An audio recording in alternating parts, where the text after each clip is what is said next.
Hi, welcome back. I'm Jeff.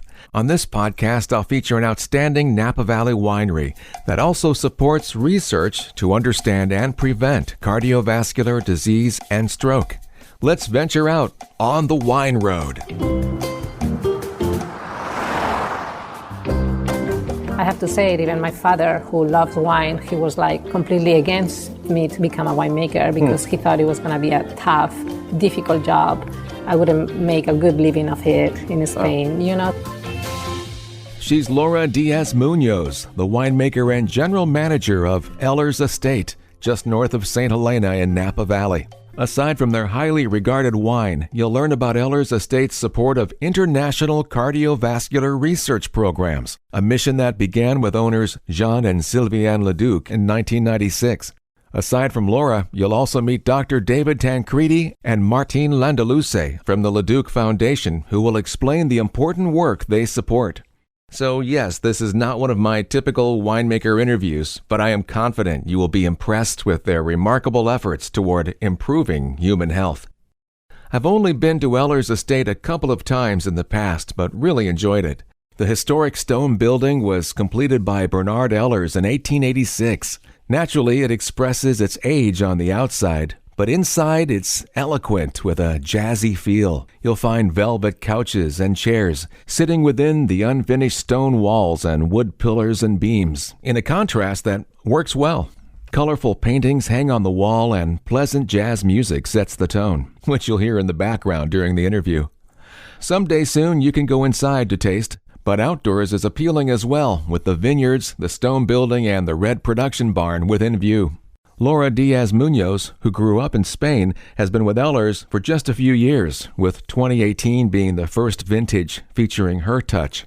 I was asked to join Laura at 9 a.m. before her workday, and as I was directed to two couches facing each other, I noticed a table in between where there were 9 bottles standing ready. I knew then I wasn't going to get much done later that day. I read that sharing sips of wine with her father while watching fishing boats during the family vacation in the north of Spain and tasting Albarino wine likely set her on the path to become a winemaker. It actually did, and you get surprised in life about what little things or events in your life take you to change your life, or sure. Deciding to follow different paths. And my father sometimes, because they are not in the wine industry, or they were never in this world, and he's always surprised, like, how did you end up being a winemaker? What happened? But it's like, well, it's your fault. You make me taste a lot of wines. Yeah. And if you start early enough, then you develop that. Exactly. I mean, I grew up in a big family. Always a lot of meals with family, food, and wine. So I always have a like for that. But also, I like science. So it's kind of like one thing took me to the other. But at a very early age, I decided to learn about tasting wines. And when I was finishing the university, I decided to have an internship in a winery and see how we will go from there. And I just love it. It actually is a job that is very rewarding. Do you think of it as a job, or do you think of it it's a lifestyle, I think. It's a lifestyle. An artist. I mean, I'm not sure if an artist. Sometimes I feel like a chemist more than an artist, but I cannot imagine myself doing anything else. And I had that same feeling when I stepped for the first time in a winery and started smelling the tanks and the fermentations, and I don't know, it's very rewarding, all the work that you put in the vines, in the vineyards, and how it transforms into a wine, and how every kind of decision takes you to an amazing product. And it is very artistic, although it's a lot of hard work and a lot of dirty work in the cellar and in the vineyards. It's not as romantic as people think. I was going to say, the romance of it is often... people say, let's make wine. No, it's actually hard. You have to be here at 5 a.m. and it's a physical job as well. That's one of the things that I miss the most. being the general manager and taking care of other parts of the business. Like it's kind of like being in the cellar is my happy place, and moving barrels. So. Mm-hmm. And I saw that being in the cellar and tasting through the wines is what gave you the inspiration for changing the labels. You were getting these images and you thought, we should bring these to the bottles. Mm-hmm. To me, it is very important, and maybe just because I'm not from here, I travel a little bit, I try to taste as much wines from not here, and for me it's very important to transmit the sense of place on the wines, sure, and the labels and the story, and my winemaking is trying to do that's kind of my goal. Yeah, you've been around the world. You worked in Spain, a number of places. So what made you think, I want to stay here in Napa? I think it's, life take you to places, but I put myself in the situation. So I worked in Spain for a few years, and I wasn't kind of like happy with, I thought that I didn't have enough opportunities to express myself. So I started traveling, and when I came to Napa, actually I was never planning on staying here for more than a year or two. My plan was keep traveling. Actually, I was very excited about moving to Argentina and making Malbec there, and You did work in Chile, though. Yeah, I work in Chile. Yeah,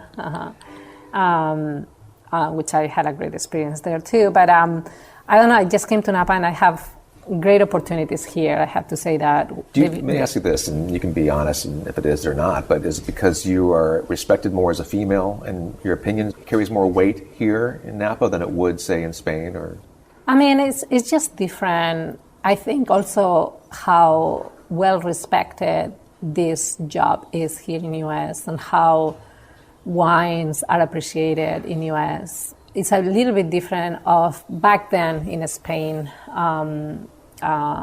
It wasn't as, even I have to say it, even my father, who loves wine, he was like completely against of me to become a winemaker because he thought it was going to be a tough, difficult job. I wouldn't make a good living of it in Spain, so it was tough in the sense that I don't think that winemakers are as good as or appreciated as much as they're here. And so here, I don't know, I just found more freedom, more opportunities on the way that I can decide on the style of the wines. I can, express myself. I can work with more variety of vineyards and sites. So I think that's, to me, it's what makes me feel good.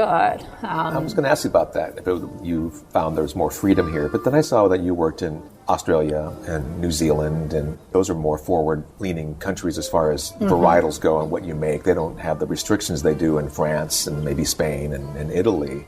So I thought, well, you got a little bit of that experience of freedom, but you definitely found it more greater opportunity here, though. Yeah, New Zealand, being able to travel also put you in contact with winemakers from all over the world and just like listen of what they are doing or tasting what they are doing. It's just like you realize that there's more than just where you work. So it helped me a lot. Mm-hmm. Yeah. A few minutes ago, we touched upon her desire to incorporate a splash of color on the bottles. She went with that idea, and the labels on their new releases represent the varietal or blend in the bottle, like portrait, as she explains.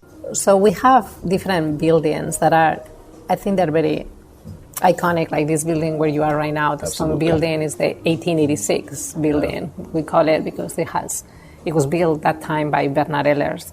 With portrait, you see this is the tank room, the fermentation room, and that's because it's a blend.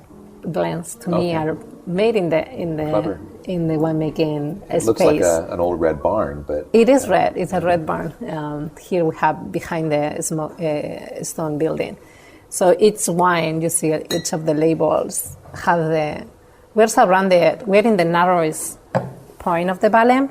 And we are surrounded by the Baca Range and the Mayacamas mountains. So wherever you look around you, you can see this. These are the views that you will see. Those are the paintings that Marta plenty of trees, which you feature in that one. There's the mountains. Yeah, so tell me about these labels. This is a whole new thing for Ehlers Estate, is doing these colorful labels, and this was your idea. And as the general manager, you put forth that idea. I took the chance. It's a big change, I think, compared with the other labels, and I was scared of people's reaction, but I'm very happy with the results. So I work with Marta Botas. She's another Spaniard, like me. Yeah, she comes from Spain, España. She's actually from the north of Spain, but she lives in Madrid, and I'm from Madrid. So we had that in common. We connected right away, and I think, because we are similar age, women, and, from Madrid. So, and she's so talented. She works in Spain designing labels for other wineries. She has done a lot of work with that, but she does other kind of artistic and graphic design.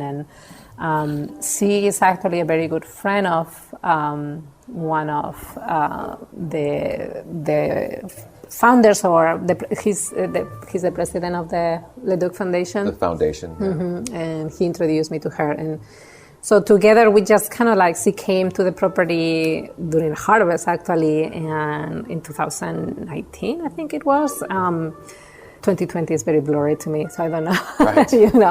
To everybody. And we just walked the vineyards. I told her what I wanted, and it's just highlighting each of the wine, the personality of each of the wine, the place, which I think, Ehlers Estate is a very interesting, has a lot of history on it. So each wine is different, but they are all kind of connected with the labels.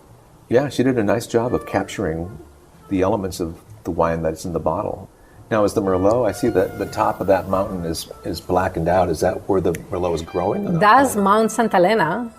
So the Merlots are over here. There's another one over there, other block, but they are facing north. And the north of you can see Mount Santa Elena. So that's Mount Santa Elena. And, okay. That's the view then from the vineyard. Cabernet Franc. This is the Mayacamas range, where you see from the Cabernet Franc blocks. Same with the others, and Sauvignon Blanc and Rosé, just highlighting flavors and aromas that you're gonna. Yeah, they're much more colorful on the Sauv Blanc and the Rosé. Well, they're fruitier. They have the vanilla bean, the honeydew melon, the flowers. Yeah, she incorporated the flavors you get out of the wine. That's neat. So very nice. Good idea. Yeah, it was. I mean, the bottles were majestic and very strong looking, but they were just pretty much gray and black. Yeah. But it's nice that you kind of kept that 1886 style, the embossed glass. We went back to the old bottle because that one was changed as well, and in 2013 was the last vintage that this bottle was used, and I brought it back because actually Sylviane Laducq, she was Jean Leduc's wife, she had a lot to do with the design of this bottle. She did? She did. So I love it. It's very unique. Well, and it's iconic, and which represents this facility here, this building. Exactly. Yeah. Laura Diaz Muñoz. Working at Ehlers was quite a departure from her previous job with Jackson Family Wines, where she was able to source grapes from mountain elevations, valley floors, and various sites throughout California, where now she's limited to just 42 contiguous vineyard acres. I had to ask, you don't have a feeling of being restricted a little bit? I thought so. For now, I'm that kind of person that I need challenges every few years. So I thought actually it was very interesting to be in a more small space, how to create that, That's an interesting look at it. It's a challenge, too, because it is you'd more think challenging. The greater opening thing would be a greater challenge, but to be able to do what you want to do in a limited space, that certainly is a challenge. Yes. Yes. I understand perfectly the differences in Napa and how every single ABA is so different. So it is a challenge to work in Santa Elena in a small site, but I think it's good for me, Oh, it's such a beautiful property, too. It is a beautiful property, and it's, it's a warm property. I'm learning a lot about, how to farm under these conditions, because it's one of the warmest ABAs in Napa. Yeah. And it's still how to reach wines that are fresh and nice. I like the challenges. And you touched upon the foundation, and this is such an impressive philanthropic element to the winery. The proceeds from tasting fees and the sales of Ehlers Estate help support the Leducq Foundation, which is an international cardiovascular research program, and that's been going on for years. That's a fantastic cause. Yeah, so Jean and Sylviane, Jean actually had a heart condition.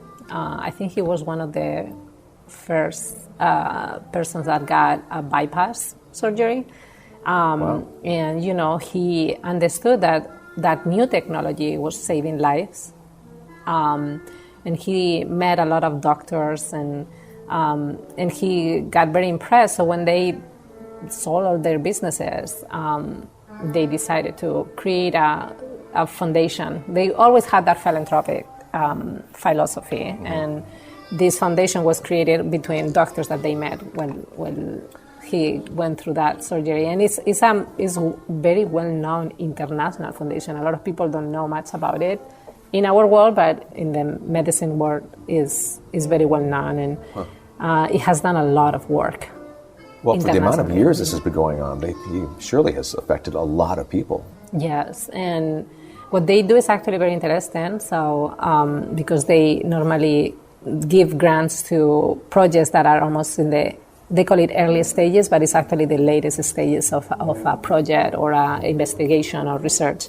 So it actually helps to get into the public quicker, faster. Mm-hmm. Yeah, get it past it. And to me, it's part of who we are in Ehlers.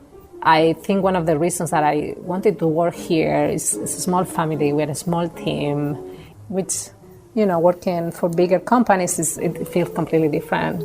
If you'd like to receive greater detail on the Leducq Foundation, you'll hear from the president of the board of directors and the executive director of the board following my interview with Laura. Earlier I mentioned she had 9 open bottles waiting for me when I arrived. So let's talk about the wine. We started off, appropriately, with her Sauvignon Blanc. It was very nice, offering a full mouthfeel. It was crisp, but not too grassy or acidic, as many can be. And she explained why. Sauvignon Blanc is that varietal.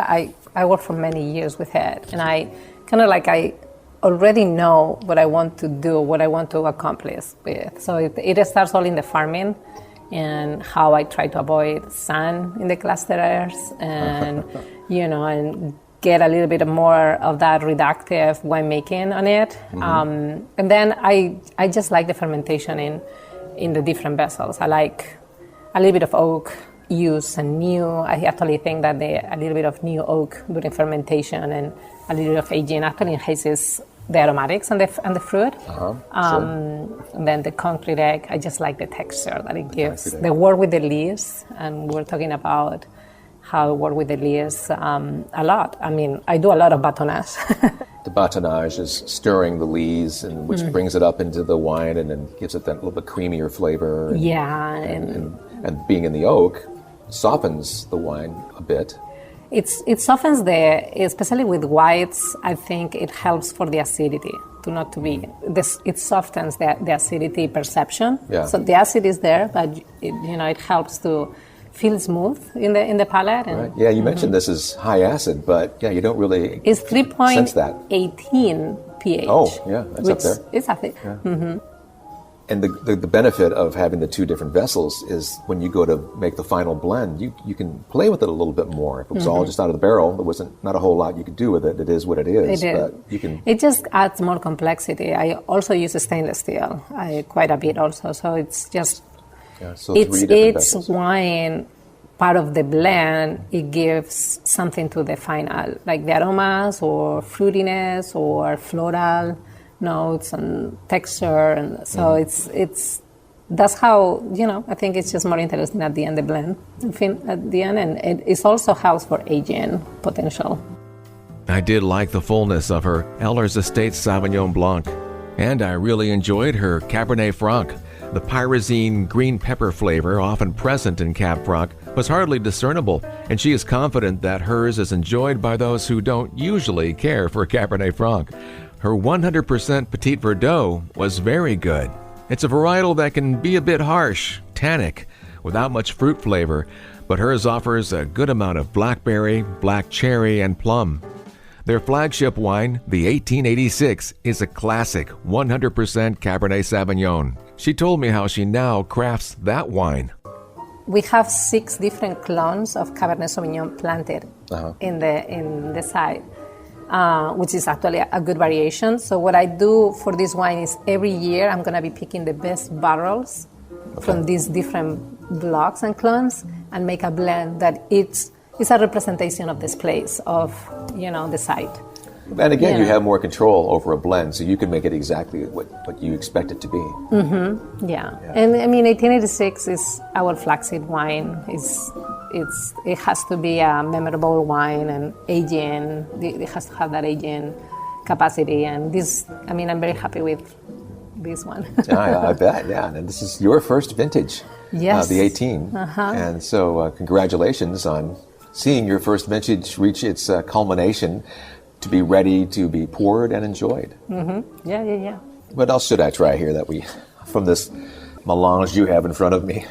I mean, one of the wines that I'm not sure if you remember, but Portrait is a blend. That's the one that is going to be a blend, and it will always be. Actually, you notice when you enter the property, I'm doing some replanting. I'm planting a little bit of Malbec. Okay. So just thinking on this blend. This blend is Cabernet Sauvignon, Merlot, Cabernet Franc, on kind of like similar portions. Not every year will vary, and Petit Verdot.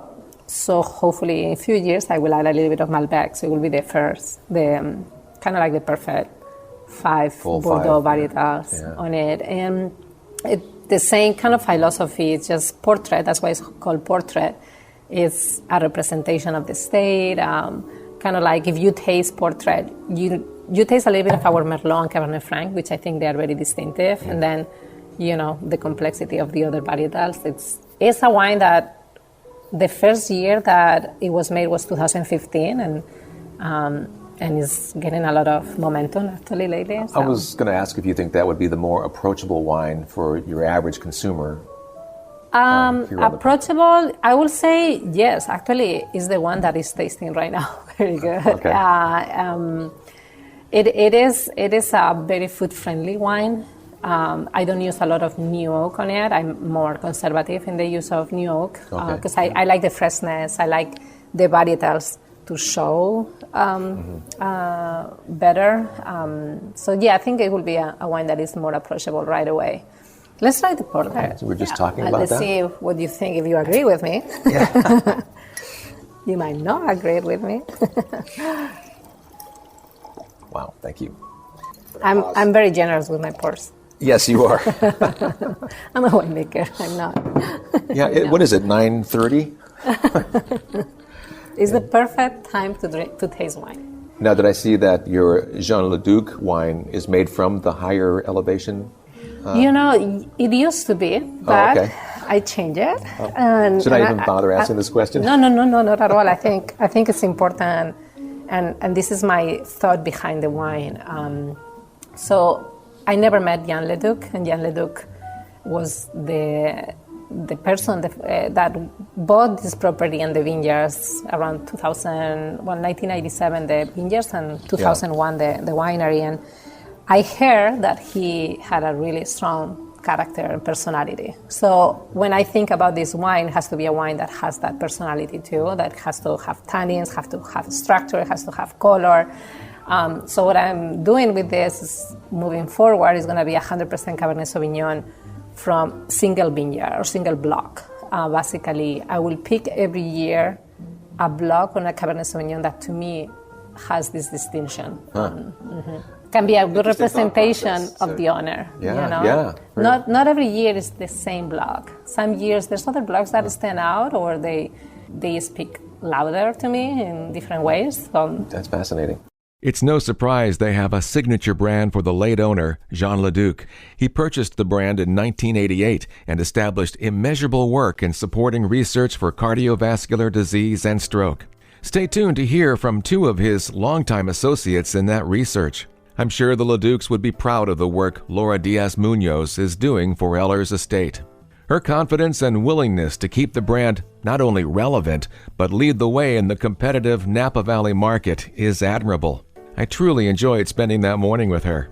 What's also impressive is for decades now, proceeds from wine tastings and bottle sales have supported the Leducq Foundation. More on that topic is coming up next on The Wine Road.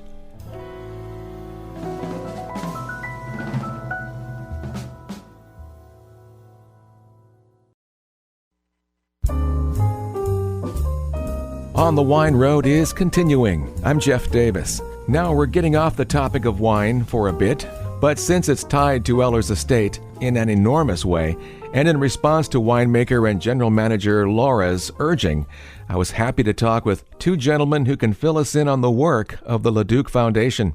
Speaking of the Foundation's endeavor to fund research in cardiovascular disease and stroke, if you look at the E in the Ehlers Estate brand name, you'll notice a heart in the middle of the square E. It's subtle, but clever.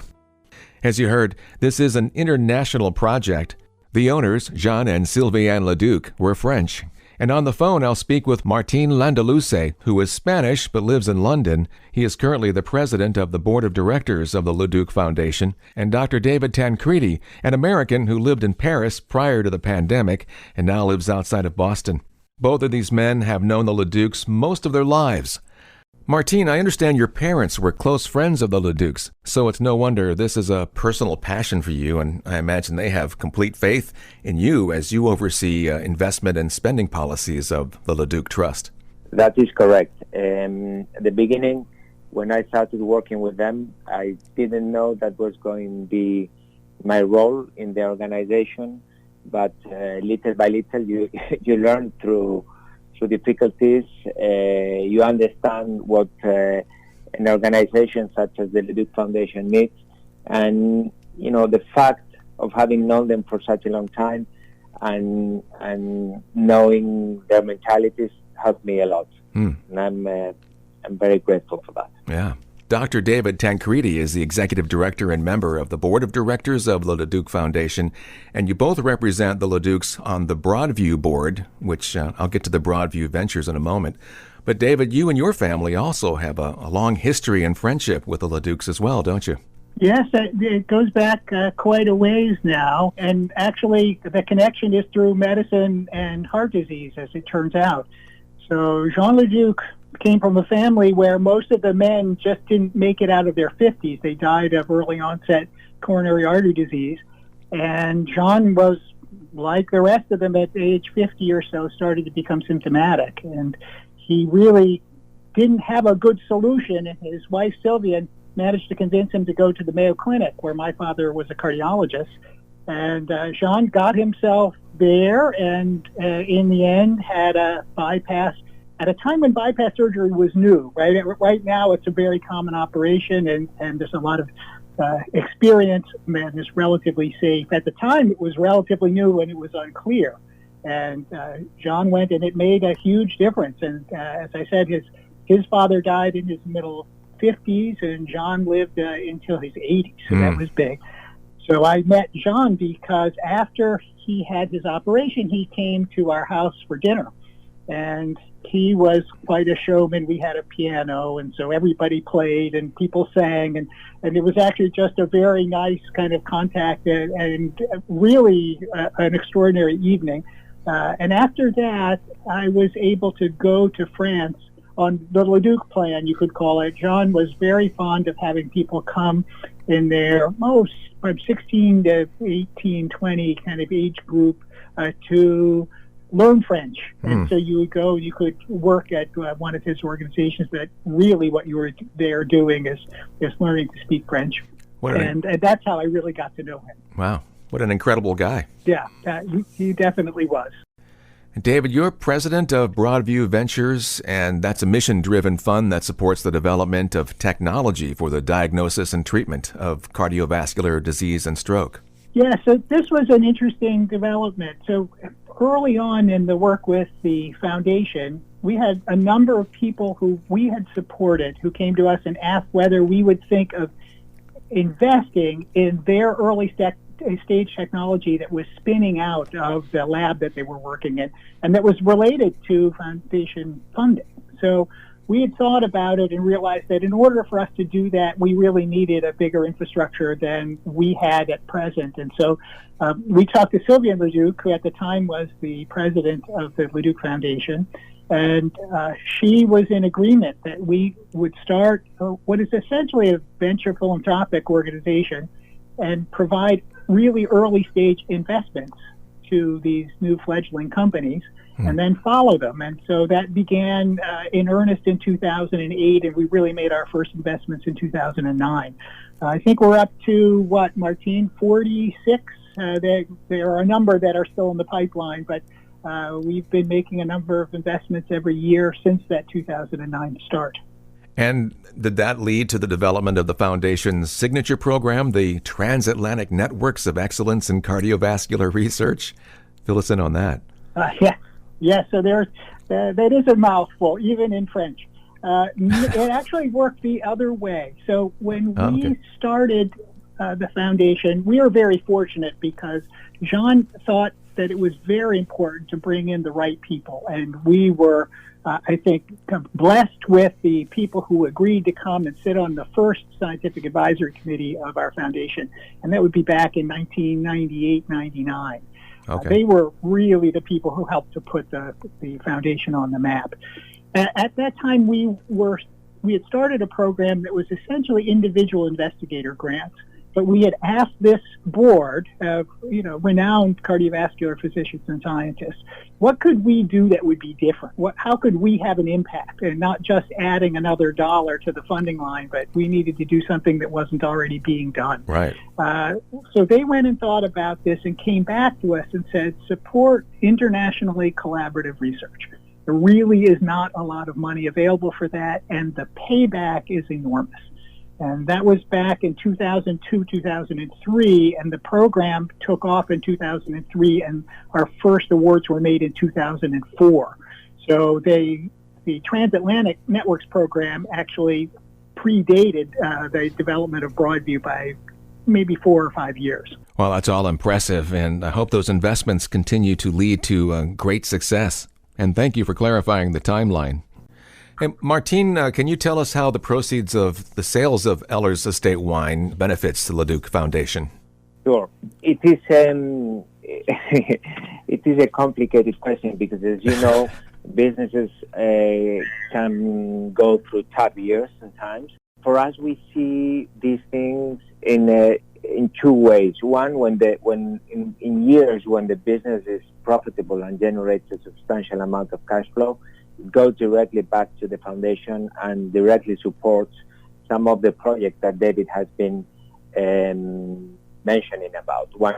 Portions of these transatlantic networks. In years where we're not that lucky, and we have recessions. What business go through. We have another component of Ehlers Estate, which is the value appreciation, that help us a lot in reducing the volatility of the portfolio. It increases in value, hopefully, because it's a very rare asset. And for us, it's an important diversifier in the portfolio. So it's good to have that there are some solid assets in the portfolio. And that's been going on since shortly after the Leducqs purchased Ehlers Estate. So like late 90s is when the funding began? That is correct. Well, Martín and David, I understand you appreciate the vital role that each of you offer to the Leducq's vision, and sounds like you both work well together and likely have a strong friendship. I think that's a really good observation because otherwise how could we be here after all this time? No, it really is quite remarkable, and it's something actually that Sylviane Laducq pointed out, and this was not long before she died, that there was nothing about this that would have suggested that this would be a success. That is, there's Martín coming from Spain, and I grew up in Minnesota, and there's Sylviane Laducq, who was from basically the south of France and from Paris. But together we felt like there was really a team here, and so there was just something that clicked and something that worked right. And so Martín is one of the best friends I've ever had, and also a person who you can count on 100%. And so working with him has been just a pleasure. Well, it sounds like you began the transatlantic network years before the organization, just between yourselves. That's exactly what we say. David and I's friendship is probably the best network and maybe the most important.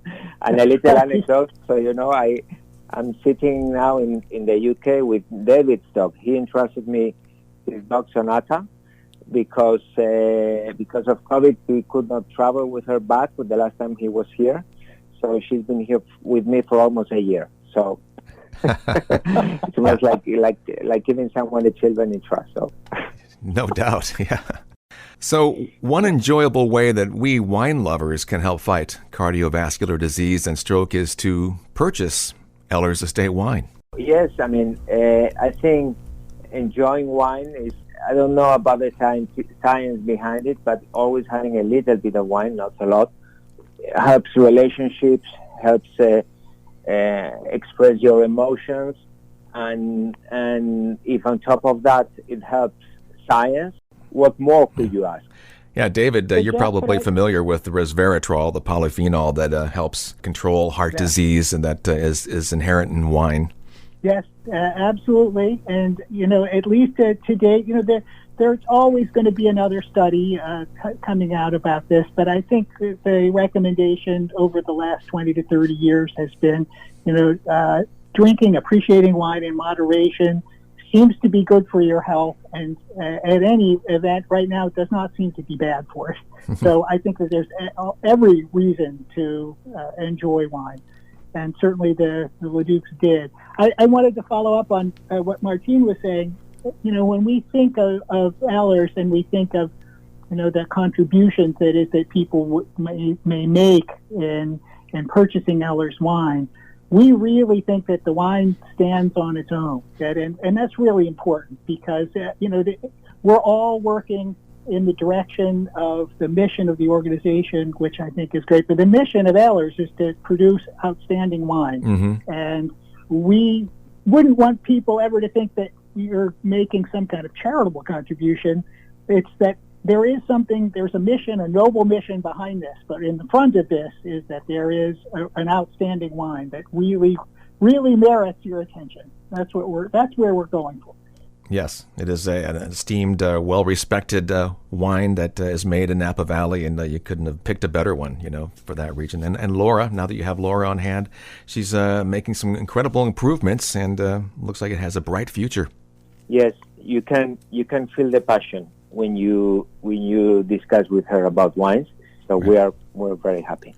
Well, you guys should be proud of what you're doing, and it's been a pleasure to talk with you and share your side of the story, and continued great success to you. Really nice to talk with you, Jeff. Well, I sure hope you found today's show interesting and inspiring. For details on their wine, Laura, and the foundation, visit ehlersestate.com. That's EHLERS estate.com. And you can find more interviews at onthewineroad.us. I'm on Facebook as On the Wine Road, and on Instagram at JDWineRoad. Continued good health to you, and I look forward to talking with you again next time, here on the Wine Road. I'm Jeff Davis.